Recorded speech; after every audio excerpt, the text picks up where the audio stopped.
오늘 하나님의 말씀 야고보서 3장 1절로 12절 말씀입니다.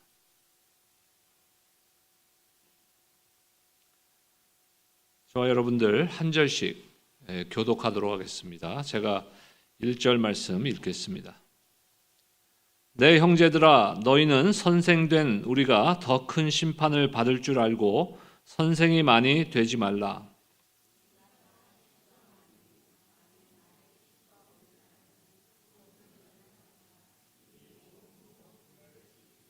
우리가 말들의 입에 재갈 물리는 것은 우리에게 순종하게 하려고 그 온몸을 제어하는 것이라.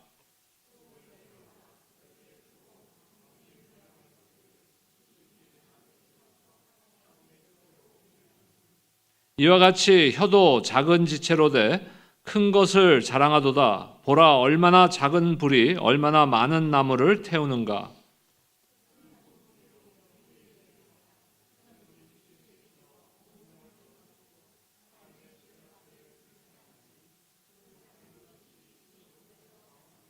여러 종류의 짐승과 새와 벌레와 바다의 생물은 다 사람이 길들일 수 있고 길들여 왔거니와 혀는 능히 길들일 사람이 없나니 쉬지 않.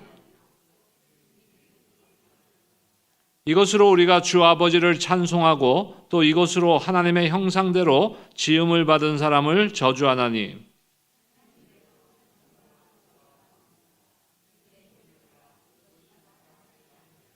샘이 한 구멍으로 어찌 단물과 쓴물을 내겠느냐? 내 형제들아, 어찌 무화과 나무가 감람열매를 포도나무가 무화과를 맺겠느냐? 이와 같이 짠물이 단물을 내지 못하느니라. 아멘. 계속해서 야고보서를 통해서 성숙한 믿음의 여정이라는 주제의 말씀을 나누고 있습니다. 수년 전에 제가 야고보서 전체를 강의한 적도 있습니다. 근데 이번에는 3편, 3주에 걸쳐서 좀 요약적으로 말씀을 나누고 있습니다. 첫째 주에는 시험 중에 온전케 되는 믿음이라는 말씀을 나누었습니다. 하나님께서 허락하신 시련과 시험을 통해서 믿음은 더욱더 단련되고 욥의 고백과 같이 그 후에 우리는 순금과 같이 정금과 같이 더욱더 믿음의 반석 위에 서게 된다라는 말씀이었습니다. 지난주에는 행함으로 증명되는 믿음, 우리가 행함으로 구원받지는 않습니다. 하지만 구원받은 자로서 어떻게 사느냐는 대단히 중요한 것이에요. 참된 믿음은 말로만 머무르지 않고 순종과 사랑의 행동으로 드러나야 된다는 것을 우리가 말씀을 통해서 깨달았습니다. 오늘 이제 세 번째 마지막 주의 주제는 말로 드러나는 성숙한 믿음입니다. 입술로 드러나는 성숙한 믿음. 야고보는 3장에서 오늘 말씀에서 이렇게 강조합니다. 5절 말씀 우리 다시 한번 읽겠습니다. 5절입니다. 시작. 이와 같이 혀도 작은 지체로 돼 큰 것을 자랑하도다. 보라, 얼마나 작은 불이 얼마나 많은 나무를 태우는가. 우리가 첫째 주와 둘째 주에 말씀을 나눈 거 대단히 중요한 것이죠. 시련을 견디는 믿음, 시련을 통하여서 시험을 통하여서 우리가 더욱더 견고해지는 믿음 중요한 것입니다. 또 우리가 믿고 구원받은 자로서 하나님의 백성으로서 마땅히 행함에 있는 선한 행함이 있는 삶을 살아야 되는 것도 중요한 것입니다. 그런데 우리의 믿음의 성숙함이 거기에서 그치는 것이 아니라 이제 입술의 열매를 통해서 나타남으로 완전해지는 것입니다. 예수님도 말씀하셨어요. 마태복음 12장 34절 말씀 보니까 독사의 자식들아, 너희는 악하니 어떻게 선한 말을 할 수 있느냐? 이는 마음에 가득한 것을 입으로 말함이라. 다시 말해서 우리의 언어, 우리의 말은 단순한 어떤 표현이 아니라 우리 내면의, 우리 마음의 어떤 믿음의 상태, 나의 어떤 영적인 상태, 나의 어떤 도덕과 윤리적인 상태를 드러내는 신앙의 표시입니다. 야고보는 이 짧은 혀가 얼마나 큰 영향력을 가지고 있는지를 오늘 말씀하고 있는 것이. 그리고 그것이 우리 신앙의 성숙함을 결정하는 것입니다. 우리가 살면서 대부분의 의사소통을 언어로 합니다. 말로 합니다. 그래서 야고보서의 3분의 1의 분량을 보면은 말에 대한 내용이에요. 우리의 입술, 언어에 대한 내용입니다. 그리고 우리가 알다시피 말은 강력한 영향력을 갖고 있어요. 한번 활에서 시위를 떠난 화살은 다시 돌아올 수가 없습니다. 마찬가지로 우리가 입 밖으로 내뱉은 말은 주워 담을 수가 없는 것이에요. 그래서 우리가 한 말에 대해서 우리 스스로 책임져야 됩니다. 특히 나이가 들고 신앙이 성숙해지면 성숙해질수록 내 자신의 말에 책임을 질 수 있어야 되는 것이. 말을 잘해야 되는. 근데 말을 잘한다는 것이 어떤 달변가처럼 말을 조리 있게 아주 잘한다, 그것이 아니라 우리가 신앙인으로서는 말을 잘한다는 것이 그럼 무슨 의미입니까? 은혜로운 말을 해야 된다. 은혜로운 말. 우리 보통 그렇죠. 제가 젊었을 때 제일 잘했던 말이요. 굉장히 그냥 팩트. 있는 그대로 얘기하는 거였어요. 근데 그건 저는 굉장히 제가 잘하는 건지 알았어요. 제가 안수집사 시절에 재직회에서 재직들이 모여서 내가 일어나서 발언을 하면요, 재직들이 거기 몇백 명씩 출석하니까 재직회도 우레와 같은 박수를 저한테 쳤어요. 믿으십니까? 저는 그게 잘하는 건지 알았어요. 왜? 올바른 소리. 그러니까 세상적으로 따지면 올바른 소리, 직언, 잘못된 거 지적. 본인들은 이거를 말해야 되나 말아야 되나 주저주저 하고 있는데 탁 일어나서 내가 그냥 속 시원하게 해버리니까 저는 그게 잘하는 건지 알았어요. 근데 결코 우리가 바른 말 한다는 것이 거짓말하라는 얘기가 아니에요. 바른 말, 그 팩트만을 얘기한다는 것이 절대로 은혜롭지 않을 수도 있다는 것이. 우리가 하는 말이 엄청난 파괴와 문제를 일으킬 수도 있고 반대로 생명을 살리고 사람들을 회복시킬 수 있는 능력이 우리의 말의 혀의 권세 가운데 있다는 것이 강한 영향력을 갖고 있습니다.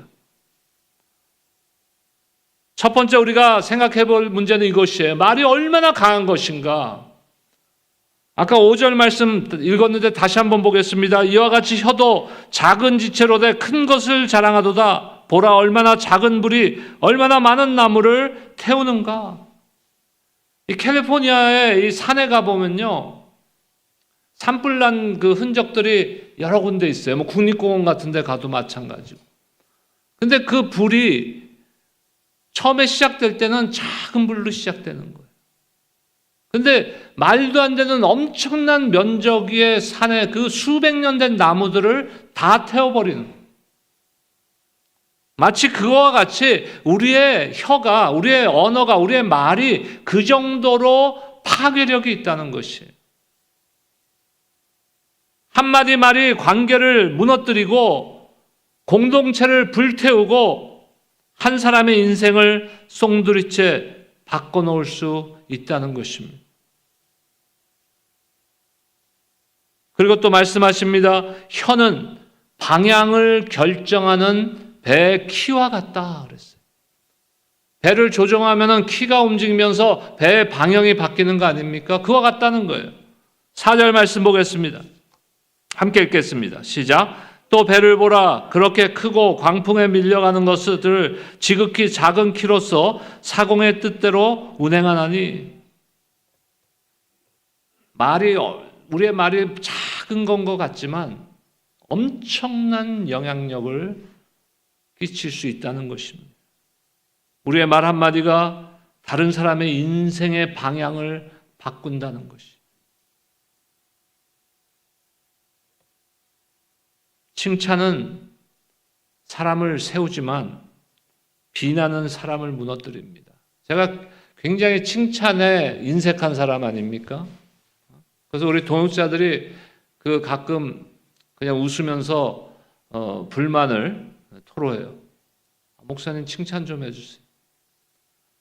그래갖고 우리 미팅 순서에 아예 넣었어, 그거를. 미팅 끝나고 마지막 기도하기 전에 칭찬 한마디라는 순서를 넣었어. 네. 그래서 제가 처음에는 어색해요, 사실. 그러니까 우리 동역자들한테 내가 야단 안 치면 칭찬하는 거예요. 근데 목사님 이거 말도 안 되는 거라는 거야. 그런 책도 있지 않았습니까? 칭찬은 고래를 춤추게 한다. 고래도 춤추게 한다. 옆에 분들 보시고 한번 칭찬 한마디 해보세요.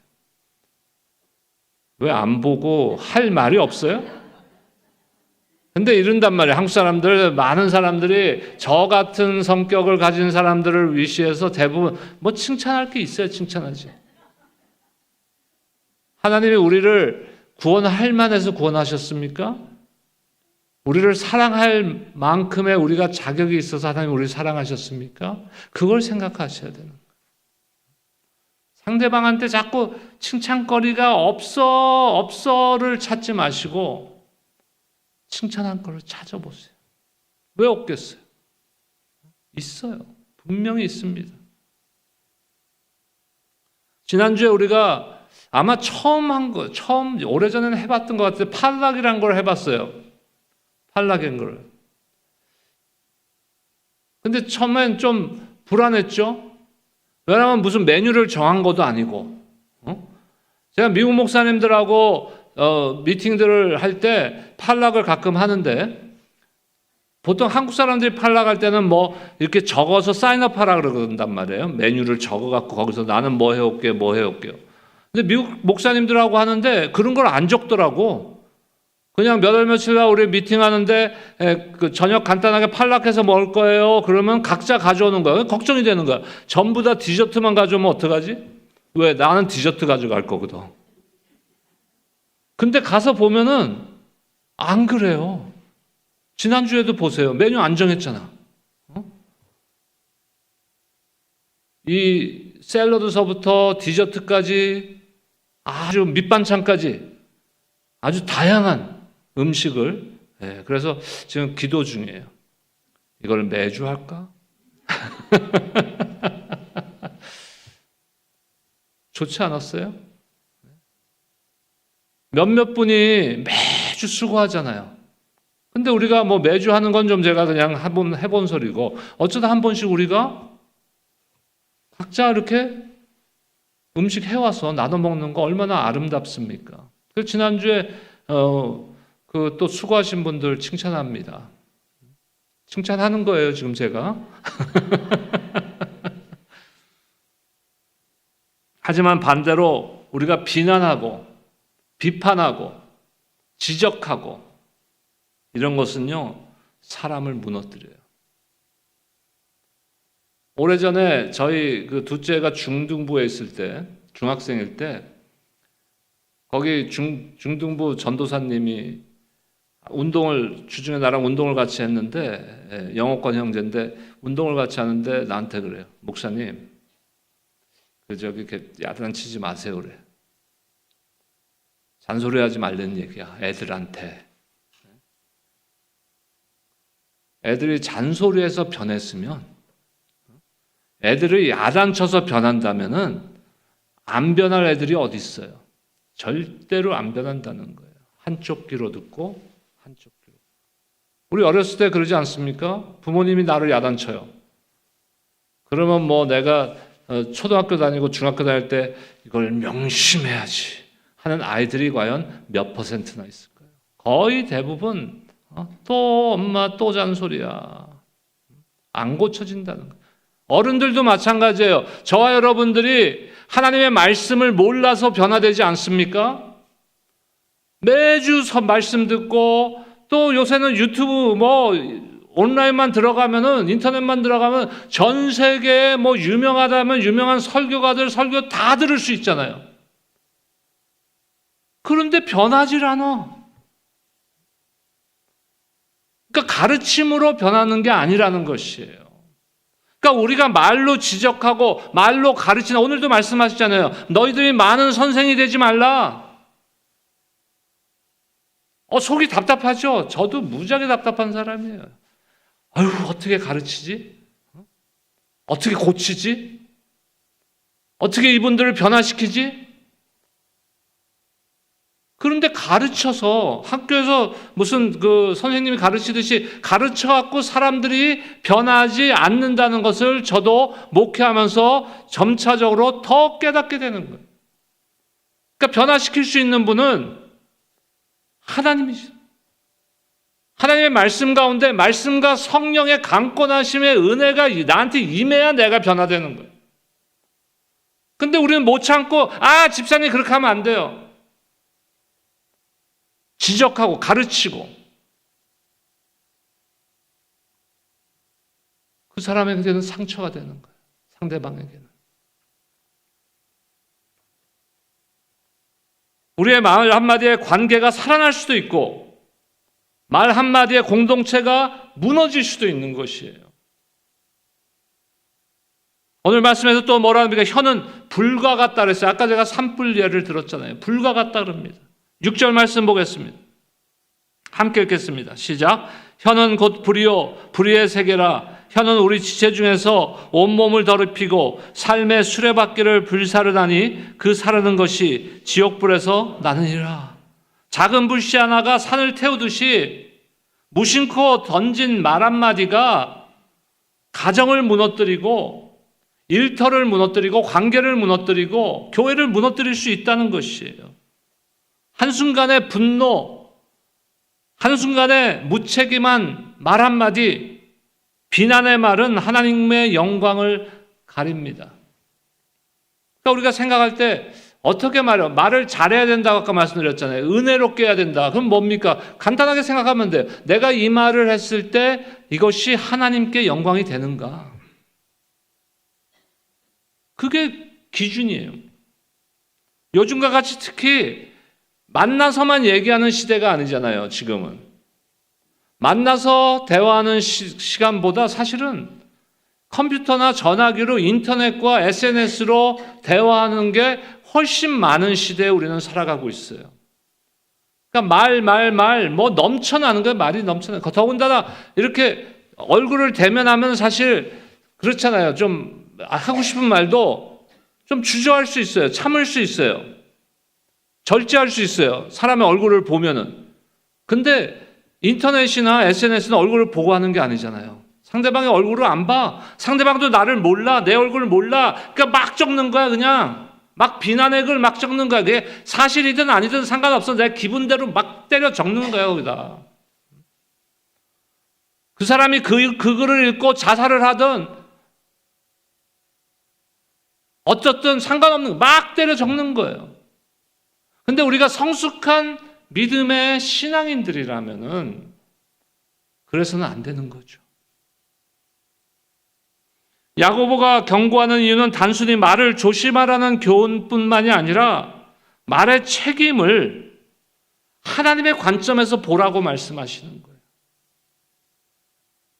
단순한 어떤 소리, 내가 목소리에서 입에서 나가는 어떤 사운드, 소리의 전달이 아니라 하나님의 형상으로 지음받은 하나님의 자녀들의 신앙의 표현이라는 거예요.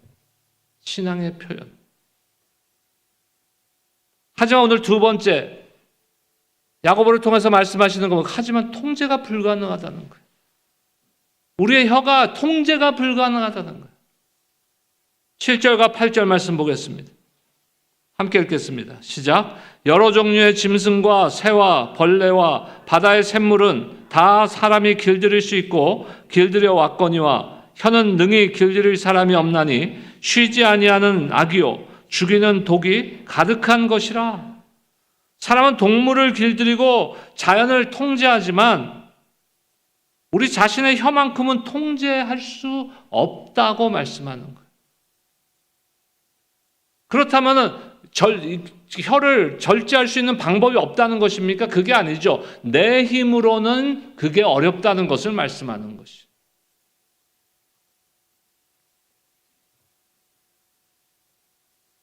그래서 시편 기자는 하나님 앞에 찬양하면서 이렇게 기도합니다. 시편 141편 3절 말씀이에요. 함께 읽겠습니다. 시작. 여호와여 내 입에 파수꾼을 세우시고 내 입술의 문을 지키소서. 내가 내 입에 파수꾼이 되고 내 입술을 내가 지키겠습니다. 이럽니까? 아니요. 하나님 앞에 간구하는 거예요. 내 입술을 지켜주시고 내 입술에 파수꾼을 세워주시옵소서. 그러니까 우리 스스로는 통제할 수 없고 절제할 수 없지만 하나님께서 해주실 수 있다는 거예요. 인간의 힘으로는 힘들지만 오직 성령의 역사로는 가능하다고 지금 시편 기자는 선언하는 것입니다. 성령이 우리의 마음을 다스릴 때 우리의 입술과 우리의 혀가 새로워진다는 것이에요. 성령이 충만한 사람은 은혜의 말, 생명의 말을 하게 됩니다. 세 번째 오늘 살펴볼 문제는 우리의 말이 얼마나 모순이 많은지 몰라요. 말의 불일치에 말의 모순이 많아요. 9절 말씀 볼까요? 함께 읽겠습니다. 시작. 이것으로 우리가 주 아버지를 찬송하고 또 이것으로 하나님의 형상대로 지음을 받은 사람을 저주하나니. 우리의 한 입술로 하나님을 찬양해요. 할렐루야 하나님. 주 하나님 지으신 모든 세계 찬양하는데 또 이 입술을 가지고 하나님의 형상대로 지음받은 형제 자매들을 지적하고 저주한다는 거예요. 모순이죠.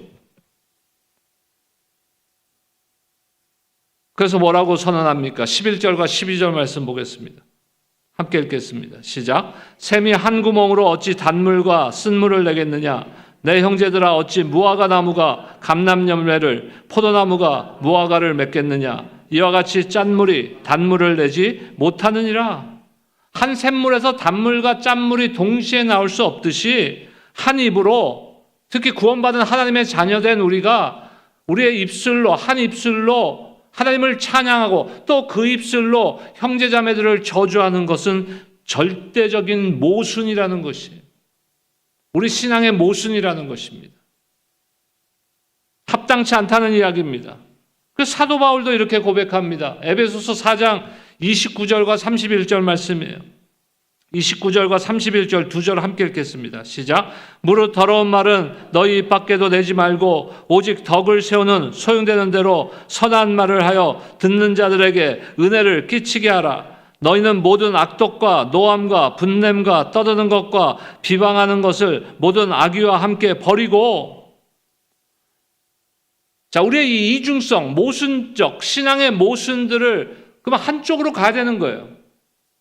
하나님을 찬양하고 형제자매들을 격려하고 축복하는 쪽으로 가야 되는 거예요. 그러니까 나머지는 버려버리라는 것입니다. 그래서 성숙한 신앙은 결국 입술의 경건함, 우리의 혀의 경건함으로 증명되는 것입니다. 시편 19편 14절 말씀 보겠습니다. 함께 읽겠습니다. 시작. 나의 반석이시여 나의 구속자이신 여호와여 내 입의 말과 마음의 묵상이 주님 앞에 연락되기를 원하나이다. 우리는 보통 우리의 기도가 내가 하나님 앞에 올려드리는 찬양이 주님 앞에 연락되기를 소원합니다 라고는 이야기하지만 내가 이 형제에게 하는 말이 이 자매에게 하는 나의 입술의 언어가 하나님 앞에 연락되기를 바랍니다라고 얘기는 잘 안 해요. 근데 시편 19편을 보면 나의 마음의 묵상과 내 입술의 고백이 주님 앞에 연락되기를 소원합니다.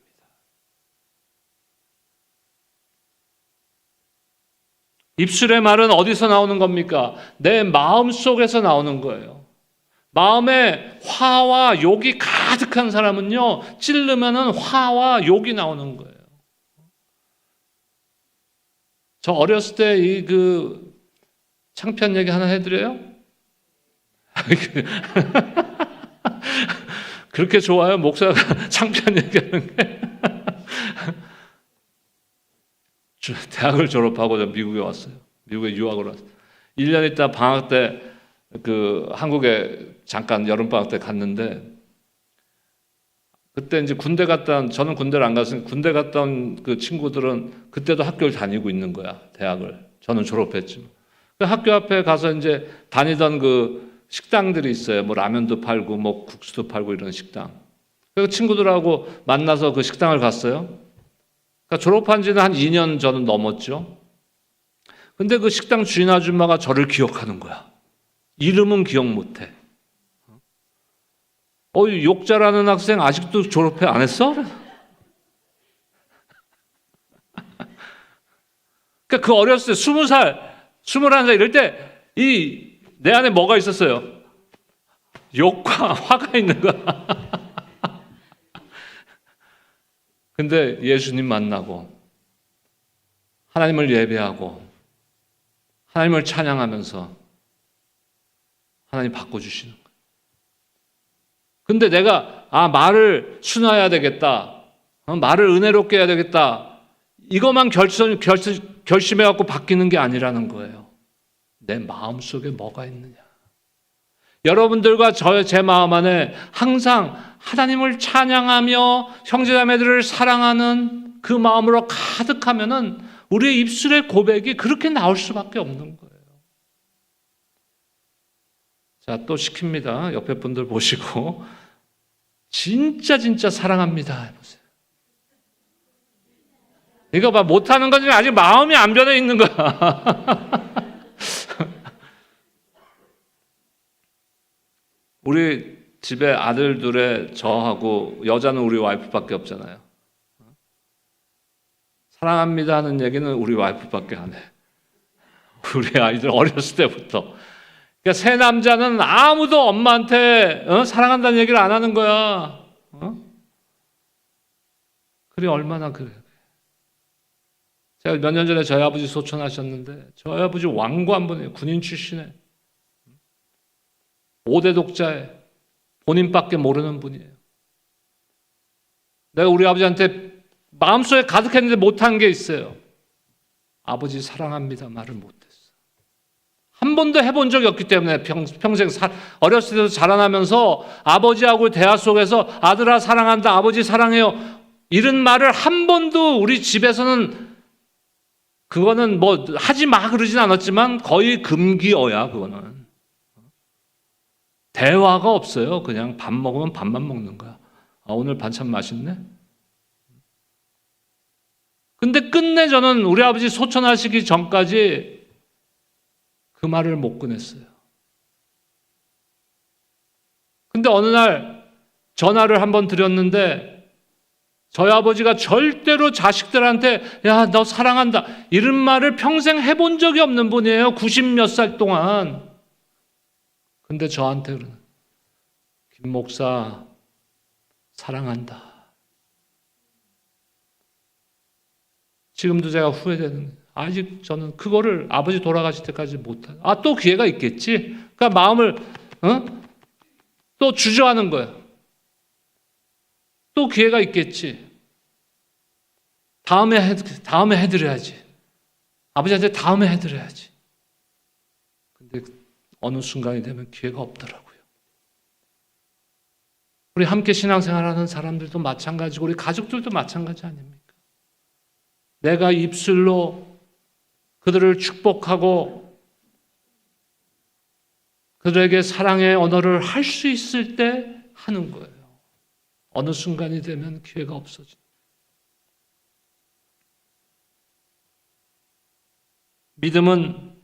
믿음의 성숙은요, 내가 얼만큼 많이 알고 있느냐는 그 지식의 양으로 측정되는 것이 아닙니다. 우리의 입술의 열매로 판단되는 것이. 말의 권세로 우리는 사람을 죽일 수도 살릴 수도 있습니다. 특별히 21세기 현대사회를 살아가는 우리에게 이전 살던 사람들보다 더 많은 말들을 하고 있고 더 많은 말들을 보고 듣고 있어요. 중요한 것은 우리가 하나님의 선한 도구가 돼야 된다는 거예요. 성숙한 믿음의 여정은 결국 입술의 성숙으로 완성되는 것입니다. 시험 중에도 흔들리지 않는 믿음, 행함으로 증명되는 믿음, 그리고 오늘 이제 말로 드러나는 성숙한 믿음. 이 세 가지가 함께할 때 우리의 신앙은 온전한 신앙이 되는 줄로 믿습니다. 우리의 말은, 우리의 입술은 우리 신앙의 거울인 것이에요. 이 시간 함께 기도하겠습니다.